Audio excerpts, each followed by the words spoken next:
This is the Weather Gazer Philippines, your trusted weather channel.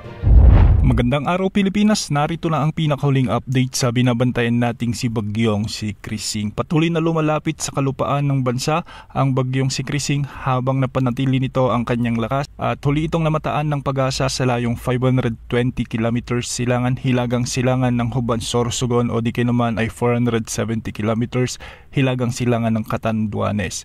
Sa ngayon, taglay pa rin nito ang lakas ng hangin na umaabot sa 55 kilometers per hour malapit sa gitna at pagbugsong umaabot sa 70 kilometers per hour. Sa ngayon, kumikilos ito ng hilagang kanluran sa bilis na 25 kilometers per hour. Taglay na nito ngayon ang malawak na kaulapan o sirkulasyon na umaabot sa 350 kilometers ang diametro ng bagyo. Sa mga susunod na oras ay posibleng lumakas ito bilang tropical storm at ilang lugar ang posibleng isailalim na sa tropical cyclone wind signal number 2. Sa mga susunod na araw ay mas lalakas pa ito bilang severe tropical storm bago maglandfall sa may mainland Cagayan bukas ng gabi o sa may Sabado ng umaga. Posible itong mag-exit sa ating area of responsibility sa araw naman ng Sabado. Ayon sa Pag-asa, hindi rin inaalis ang posibilidad na mas lumakas pa ito bilang typhoon category habang ito ay nasa karagatan pa ng ating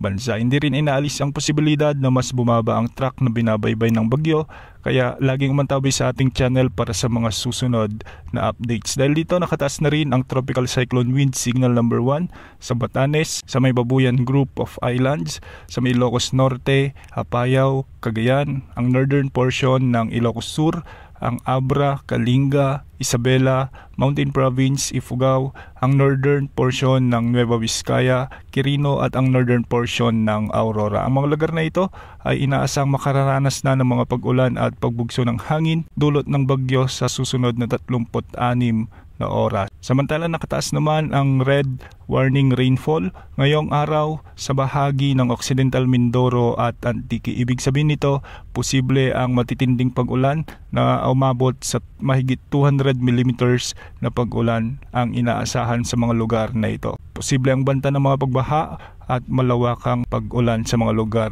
na ito. Habagat din ang nagdadala ng mahigit 100 hanggang 200 millimeters na pag-ulan sa Palawan, Iloilo, Guimaras at Negros Occidental.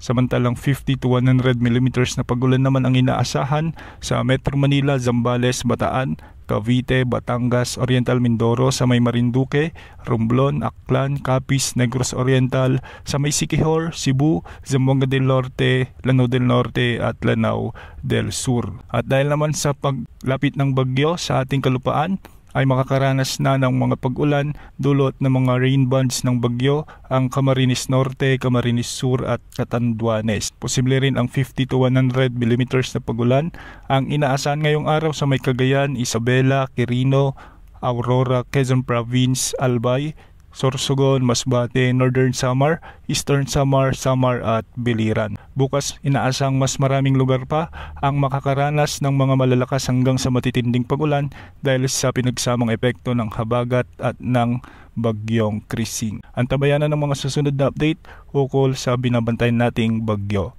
Yan muna lagay ng panahon ngayon. Ito po ang Weather Gazer Philippines, ang inyong pinagkakatiwalaang weather channel.